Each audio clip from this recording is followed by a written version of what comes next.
5, 6, 8, 9, 10.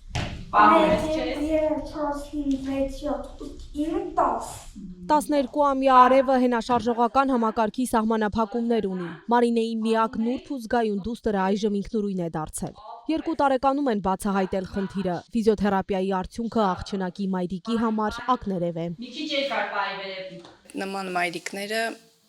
գուցե բոլորը չասեմ, բայց հիմնականում այդպես է, իրանց մեծ ի վերուս տրված է այդ ուժը։ Եթե տրվել է նման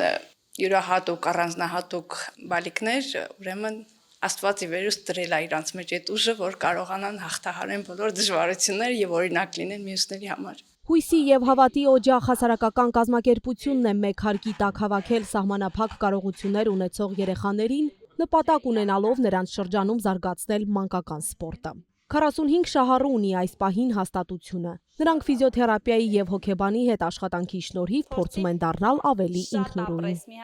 Դուք տեսնում եք մեր տարածքը իհարկե շատ մեծ չի, բայց մենք տեղավորեցնում ենք կարելի է ասած ըստ ժամերի մեր աշխատանքները տանելու համար։ Կա խնդիրը կապանում, քանի որ մեր երեխաները հասնում են մայրաքաղաք, այս նույն պրոցեդուրաները ստանալու համար ինքն էլ վճարովի։ Իսկ մեր մոտ լրիվ անվճար է ընթանում պարապմունքները, քանի որ ֆինանսավորում ենք ծրագրի համար։ Փորձում ես այս մկաներով աշխատես, ոչ թե փորով, դա։ 7 տարի ոլորտում աշխատող Ալվարդը յուրաքանչյուր երեխայի փոքրիկ հաջողությամբ ուրախանում ու ավելի մեծ ոգևորությամբ է անցկացնում պարապմունքները։ Անհատական մոտեցումն այս գործում առաջնահերթություն է եւ նպատակին հասնելու գրավական։ Ապրես։ Պարապմունքները հիմնականում կազմակերպվում են թե խաղային ձևով, թե անհատական մարզումներով, կախված յուրաքանչյուր երեխայի խնդրից։ Երեխաներին հիմնականում հասնում ենք այն արդյունքին, ինչը որ մենք միասին ենք ուզում, այսինքն տեղից տեղ տեղաշարժվելով, եթե երեխան նախկինում չէր կարողանում, իսկ հիմա մեր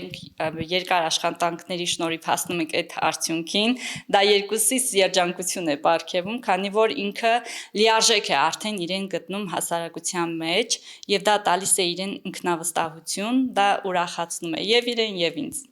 Ֆիզիոթերապիայից բացի խնդիրներ ունեցող երեխաներն ու նրանց ծնողները ստանում են հոգեբանի աջակցություն։ Համապատասխան գույքով հագեցվածությունն ու մասնագետի աշխատանքը չեն կարող լիարժեք պտուղ տալ, եթե չլինի ծնողի շահագրգռվածությունը։ Մինչև 2017 թվականը կազմակերպությունը բարեգործական տարբեր ծրագրերով էր գումար հայթայթում, բայց արդեն գրեթե 10 տարի է այդ կարևոր ու պատասխանատու առաքելությունը հանձն է առել Զանգեզուրի պղնձամոլիբդենային կոմբինատը։ Ձեռնարկության կայուն հովանավորության շնորհիվ սահմանափակ կարողություններով երեխաներն ու պատանիները թերապևտների օգնությամբ մարզվելու հնարավորություն են ստացել։ 2017 թվականից ԶՊՄԿ-ն ֆինանսավորում են մեզ, ու մենք այդ ծրագրի շրջանակներում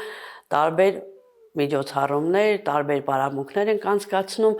Այո, իրանց շնորհիվ մենք այսօր կարողանում ենք գոյատևել։ Իրանց շնորհիվ կա կազմակերպությունը, քանի որ միակ հովանավորն է մեր կազմակերպության, որ հովանավորում է ու մեր ծրագիրը շարունակվում է։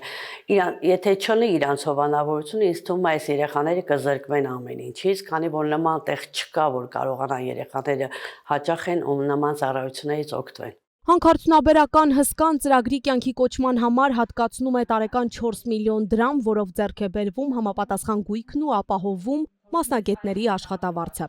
Զանգեզուրի պղնձամոլիբդենային կոմբինատը բազմաթիվ սոցիալական ծրագրեր է իրականացնում Կապան համայնքում, Կապան համայնքի ազդակիր տարածքներում։